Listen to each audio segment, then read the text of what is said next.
Gusto ko sana pa-help how to optimize the profile. So, ito yung isang comment na nakita ko sa isa kong post. And nag-comment kasi siya doon, tinatanong niya saan daw ako naghahanap ng clients. And nireply ko sa onlinejobs.ph. And ito yung sinabi niya, paano daw mag-optimize ng profile. Actually, papakita ko sa inyo kung ano yung profile ko sa onlinejobs.ph. Hindi naman talaga siya optimized eh. Ano lang talaga yung pinakasusi lang talaga para makakuha ka ng client is apply ka lang ng apply.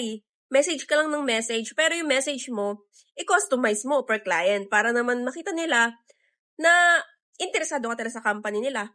Tapos, bukod pa doon, dapat yung resume mo is super ganda sa paningin nila. Like, sobrang catchy. Para naman may chance ka makuha as a virtual assistant nila.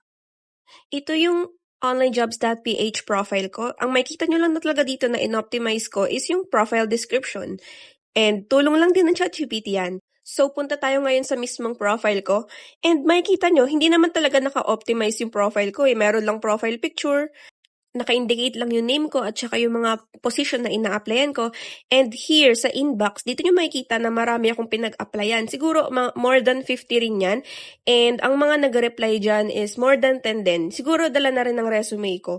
Kasi kapag catchy yung resume, may chance na ma-hire. So, if kung gusto mo makita yung inspo ng resume ko, comment ka lang and I can send you the link.